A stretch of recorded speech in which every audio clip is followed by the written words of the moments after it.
একটি রোড অ্যাক্সিডেন্টে বাসে থাকা দুজন যাত্রী মারা যায়। কার্গো থেকে পরিবারের কাছে লাশ হস্তান্তরের সময়ে দুটো লাশ অদলবদল হয়ে যায়। দ্বিতীয় লাশটি ফিরিয়ে দিয়ে আসল লাশটি উদ্ধার করে আনার জন্য শুরু হয় এক দীর্ঘ জার্নি। আর এই যাত্রাপথে ঘটে যায় অদ্ভুত সব ঘটনা, যা আপনাকে হাসাবে, কাঁদাবে, কখনো বা জীবনের আসল মানে শেখাবে। তাই আসুন জীবন বদলে যাওয়া এক জার্নির সঙ্গী হয়ে আমরাও দেখে আসি পথিমধ্যে কি অদ্ভুত ঘটনা ঘটে। এক ট্রাভেল এজেন্সির মাধ্যমে বাস ভর্তি যাত্রী গঙ্গোত্রীতে তীর্থযাত্রায় যাচ্ছিল। বাসে পাশাপাশি অপরিচিত দুজন বসেছিলেন। জানালার পাশের সিটে বসে মধ্যবয়সী প্রকাশ রাজপুরোহিত তার বন্ধুর কাছে চিঠি লিখছিলেন। পাশের সিটে বসে থাকা বৃদ্ধা তার সাথে গল্প জুড়ে দেওয়ার চেষ্টা করছিল, কিন্তু মিস্টার প্রকাশ একটু গম্ভীর টাইপের ছিল। গল্প করার প্রতি সে তেমন ইন্টারেস্টেড ছিল না। মূলত সে নিজের ছেলের কথা ভাবছিল। ছেলের সাথে দীর্ঘদিন ধরে তার যোগাযোগ নেই। তার ছেলের নাম অবিনাশ।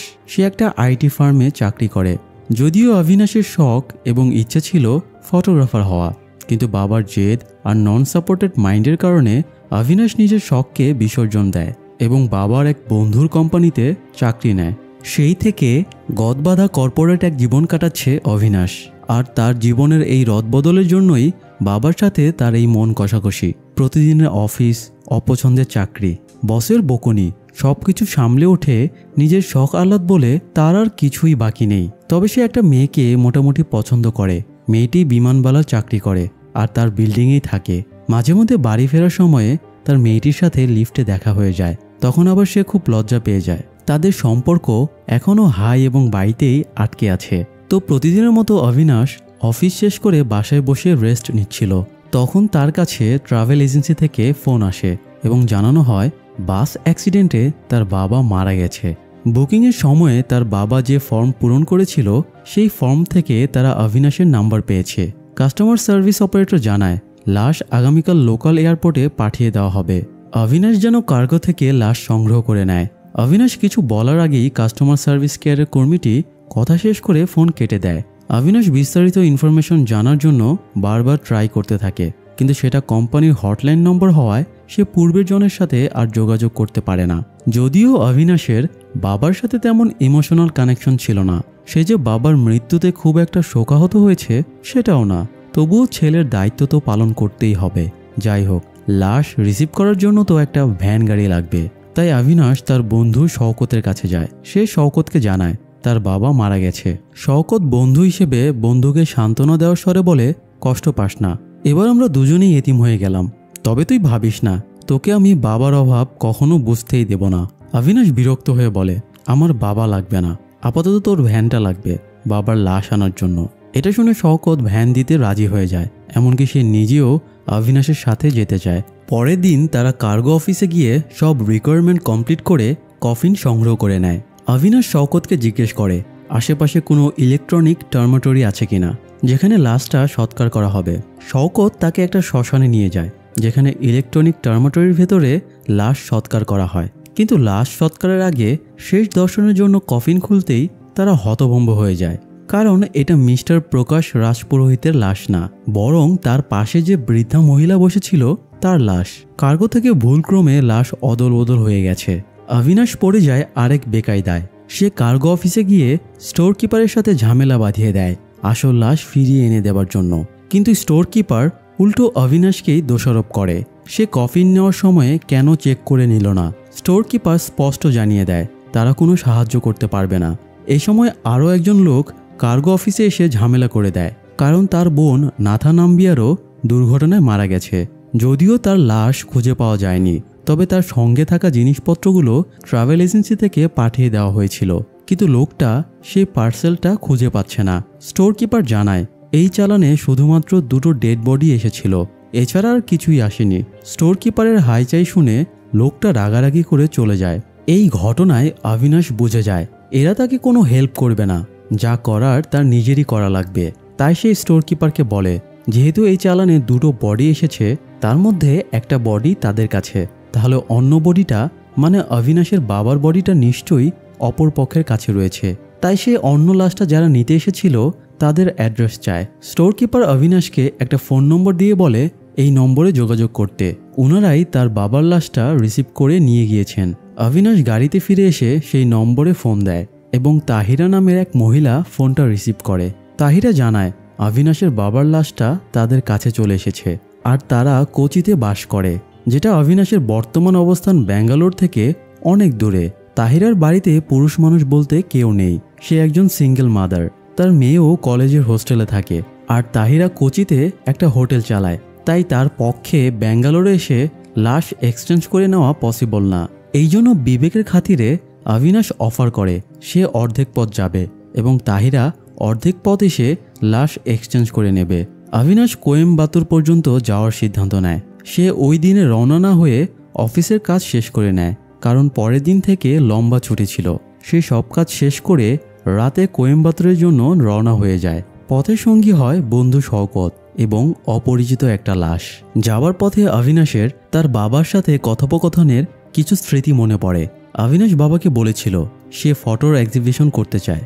এতে বাবা খুব রেগে গিয়েছিল আর বলেছিল নতুন কোনো এক্সপেরিমেন্ট করার বয়স তার আর নেই, এসব করে প্রতি মাসে টাকা পয়সা পাবে কিনা তারও নিশ্চয়তা নেই। অবিনাশ সফটওয়্যার ইঞ্জিনিয়ারিংয়ে টপ ক্লাস রেজাল্ট করেছে, তাই তার আইটি ফার্মে ঢোকা উচিত।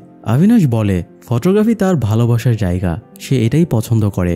কিন্তু তার মধ্যবিত্ত বাবার কাছে এই ঠুনকো শখের কোনো মূল্য ছিল না। তিনি অবিনাশের সাথে ব্যাপক রাগারাগি করেন।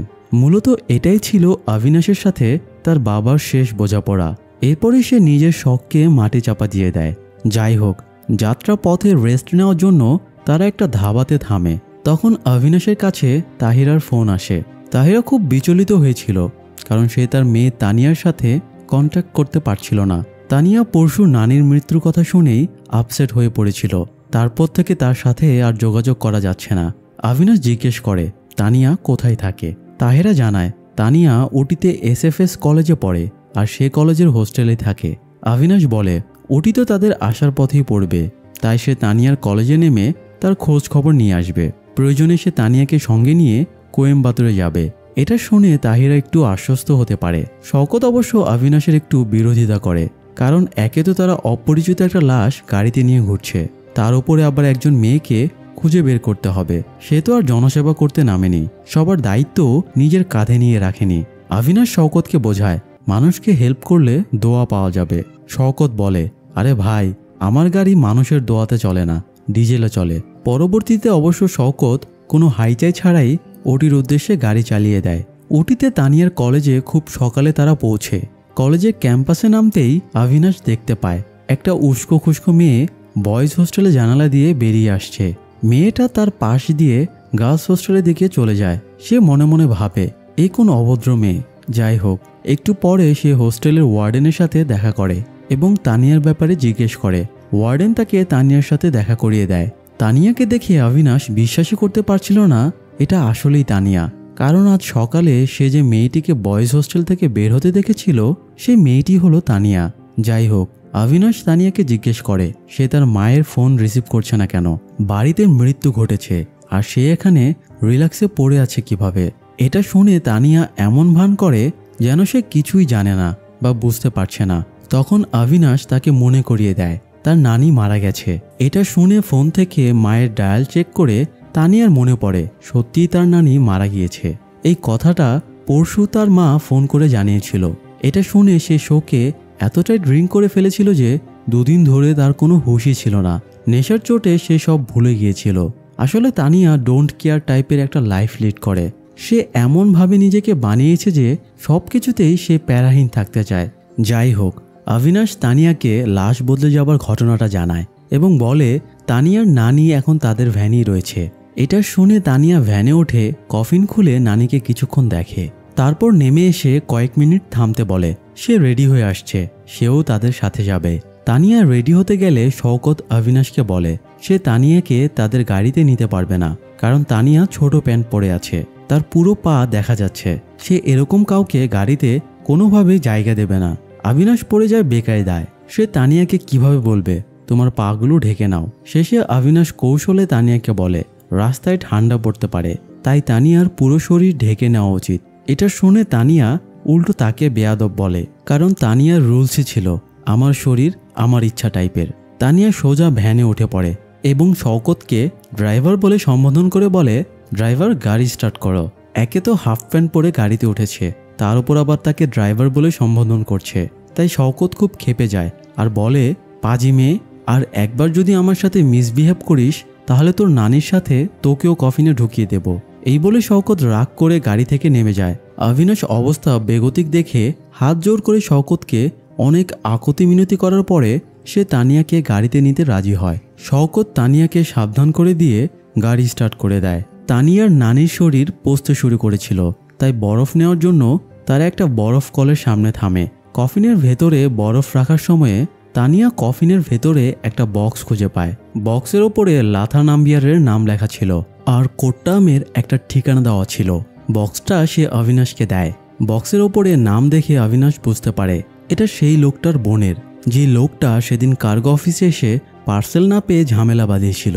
পার্সেলটা ভুল করে তানিয়ার নানির ডেড বডির সাথে দিয়ে দেওয়া হয়েছে।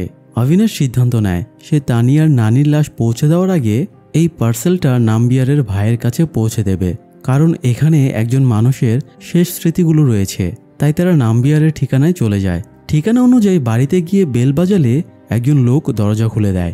এই লোকটা হিন্দি জানতো না, আবার এরা তিনজনও মালায়ালাম জানতো না। তবে তানিয়ার মা তাহেরা মালায়ালাম জানতো, তাই তারা তাহেরাকে লোকটার সাথে ফোনে কানেক্ট করে দেয়। তারপরে জানতে পারে বাড়ির সব লোক কাছাকাছি একটা জায়গায় বিয়ের অনুষ্ঠানে গেছে, তাই তারা বিয়ের সেই অনুষ্ঠানে চলে যায়। গাড়ি থেকে নামার আগে শওকত শেরওয়ানি পরে ভালোভাবে সেজে নেয়, কারণ কোনো বিয়ের প্রোগ্রামে সে বোধাই মার্কা হয়ে যেতে চায় না। অনুষ্ঠানে গিয়ে দেখে বিয়ে ক্যান্সেল হয়ে গেছে, কারণ পাত্রী ছিল নাম্বিয়ারের ভাইয়ের মেয়ে। পাত্রপাত্রী বিয়ের রিশিডিউল নিয়ে তর্কাতর্কি করছিল, কারণ পাত্রের বন্ধুরা ইউরোপ থেকে বিয়েতে অ্যাটেন্ড করতে এসেছে, তাই বিয়েটা না হলে ঝামেলা। আবার পাত্রের দিক থেকেও সমস্যা, ফুপুর শ্রাদ্ধ না হলে সে বিয়েতেও বসতে পারছে না, কারণ তার বাবা রাগারাগি করছে।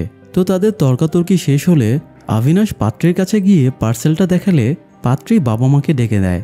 নাম্বিয়ারের ভাই বোনের শেষ স্মৃতিগুলো পেয়ে এতটাই খুশি হয় যে আনন্দে অবিনাশকে জড়িয়ে ধরে। এদিকে পাত্র তানিয়াকে ড্রিঙ্ক অফার করতেই সে নানির মৃত্যুশোক ভুলে ড্রিঙ্ক করতে লেগে পড়ে। অন্যদিকে শওকত আবার একজন সানাইওয়ালার সাথে জমিয়ে গল্প শুরু করে দেয়। সে দুজন ইংরেজকে দেখে তাদের সাথে ঝামেলাও বাঁধিয়ে দেয়, কারণ 200 বছর তারা উপমহাদেশ শাসন করে গেছে। এই হলো তাদের দোষ। মানে এক একজন এক একটা আজব ক্যারেক্টার আর কি। সঙ্গে যে একটা লাশ আছে, অথচ তাদের মধ্যে কোনো হাইচাই নেই।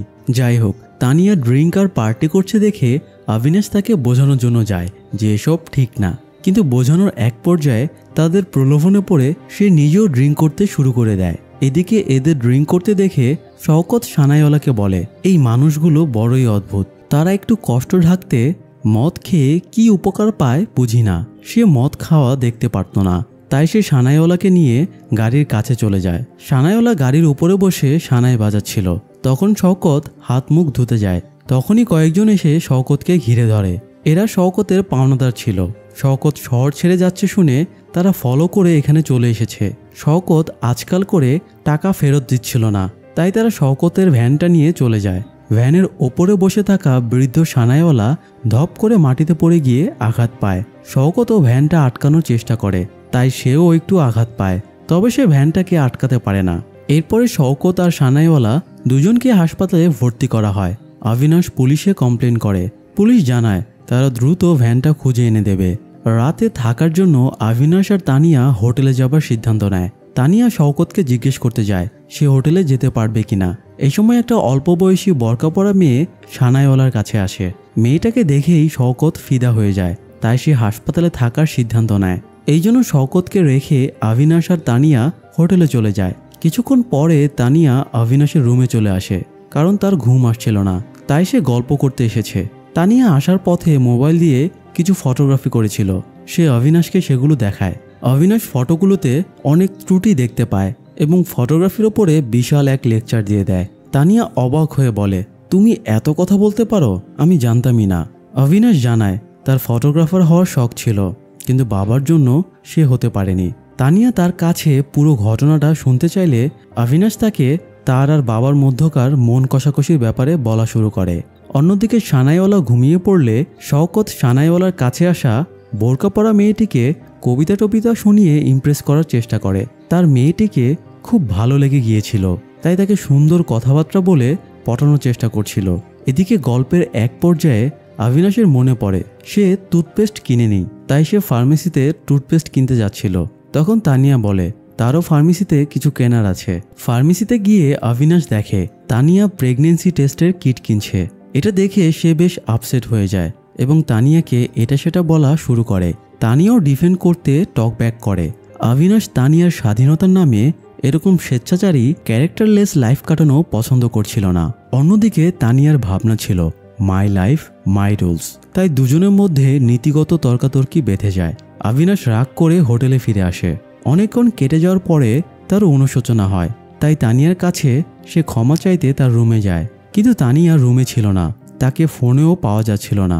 তাই অবিনাশ বিচলিত হয়ে তানিয়াকে খুঁজতে বের হয়। খুঁজতে খুঁজতে এক পর্যায়ে সে হাসপাতালে এসে দেখে তানিয়া সেখানে বসে আছে। সে তানিয়ার কাছে মিসবিহেভের জন্য ক্ষমা চায়। তানিয়াও তার কাছে ক্ষমা চায় এবং রেষারেষি ঠিক হয়ে যায়। শেষ রাতের দিকে তারা বসে গল্প করছিল। এই সময় ডিউটি শেষ করে ডাক্তার রাঘু বাড়ি ফিরছিল।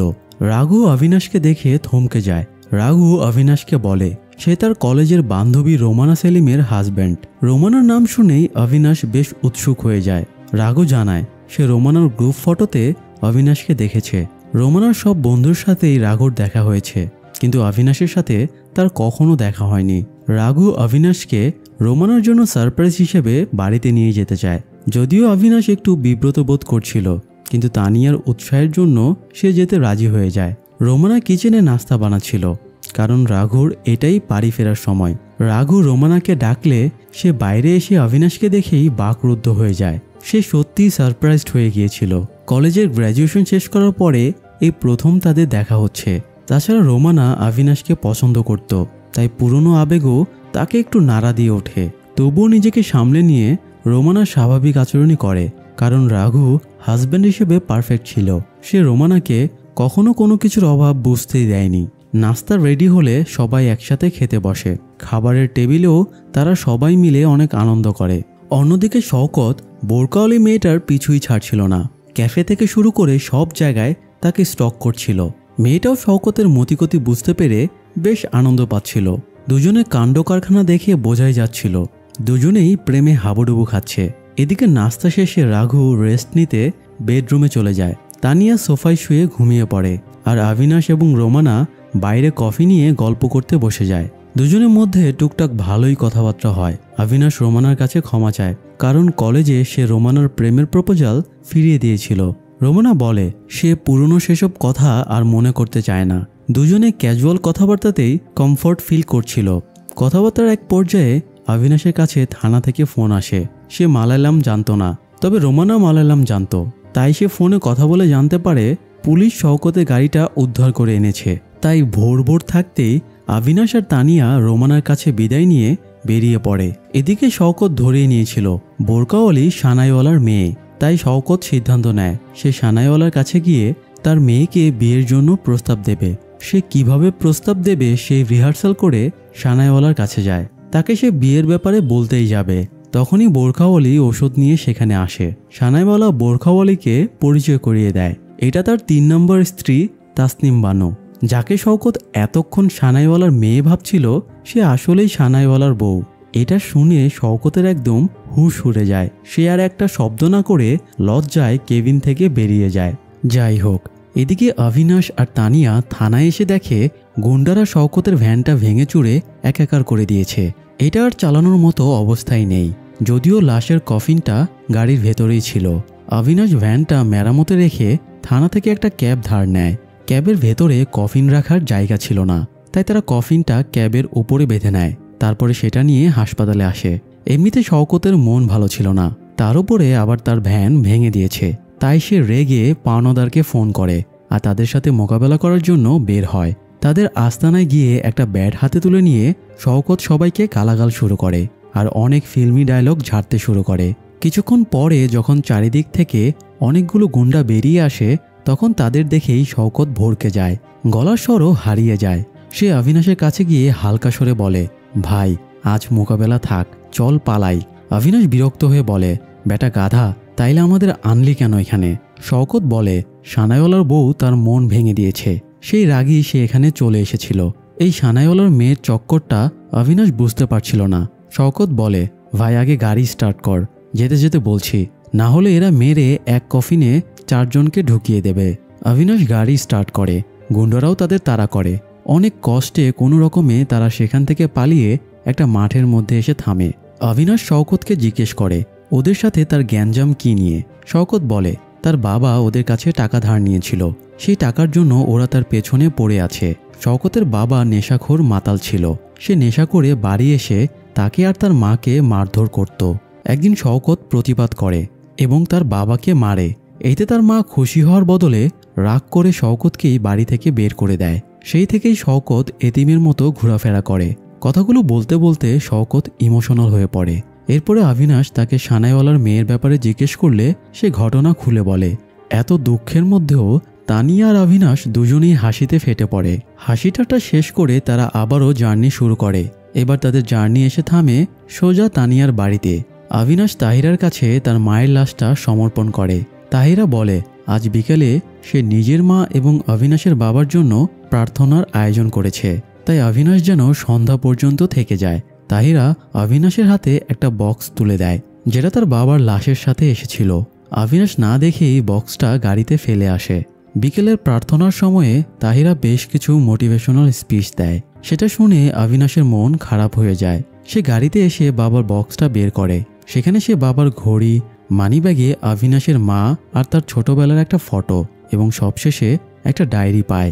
ডায়েরির ভেতরে মিস্টার প্রকাশ বন্ধুর জন্য একটা চিঠি লিখে রেখেছিল, যেটা সে মৃত্যুর আগেই বাসে জার্নির সময়ে লিখছিল। চিঠিতে মিস্টার প্রকাশ বন্ধুর কাছে অবিনাশের খোঁজ খবর জানতে চেয়েছে, কারণ অবিনাশ তার কোম্পানিতেই চাকরি করে। তিনি আফসোস করে বলেছেন, আমি হয়তো অবিনাশের জীবনটা নষ্ট করে দিয়েছি, ওর শখ পূরণ হতে দেইনি। আমি নিজেও পিয়ানিস্ট হয়ে মিউজিক ইন্ডাস্ট্রিতে সেটেল হতে চেয়েছিলাম, কিন্তু ব্যর্থ হয়েছি। আমি চাই না অবিনাশের সাথেও এরকম ঘটুক, তাই এতটা কঠিন সিদ্ধান্ত আমি নিতে বাধ্য হয়েছিলাম। আমি অবিনাশকে বলবো কয়েক বছর চাকরি করে তারপরে যেন সে আবার তার পুরনো শখের কাজে ফিরে যায়। ততদিন তুমি আমার হয়ে অবিনাশের খেয়াল রেখো। চিঠিটা পড়ার পরে অবিনাশের বাবার প্রতি থাকা সব রাগ, ক্ষোভ, আক্ষেপ শেষ হয়ে যায়। সে বাবাকে অন্য একটা মানুষ হিসেবে উপলব্ধি করতে পারে। অবিনাশ সোজা প্রার্থনার স্থলে চলে যায় এবং বাবাকে নিয়ে সেও কিছু কথাবার্তা বলে। সে বুঝতে পেরেছে এতদিন সে বাবার সম্পর্কে ভুল ধারণা নিয়ে বেঁচেছিল। আজ তার সত্যিই বাবার জন্য খারাপ লাগছিল। আজ সে প্রথমবারের মতো বাবার জন্য দুফোঁটা চোখের জল ফেলে। প্রার্থনা শেষে তানিয়ার নানির সাথে অবিনাশের বাবাকেও সৎকার করা হয়। রাতে অবিনাশ আর শওকত তানিয়াদের বাড়িতেই থেকে যায়। তানিয়া অবিনাশকে একটা ক্যামেরা গিফট করে আর তাকে নিজের শখ পূরণ করতে বলে। তানিয়া শওকতকেও একটা মিউজিক প্লেয়ার এবং ইয়ারফোন গিফট করে। রাতে তারা একসাথে রান্না করে আনন্দের সাথে খাওয়া দাওয়া করে এবং অন্যান্য অতিথিদেরকেও আপ্যায়ন করে।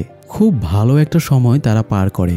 সকালে ক্যাবটা ফিরিয়ে দিতে এবং নিজেদের ভ্যান নিতে অবিনাশ এবং শওকত থানায় যায়। ভ্যানটা এখন মোটামুটি চলার উপযুক্ত।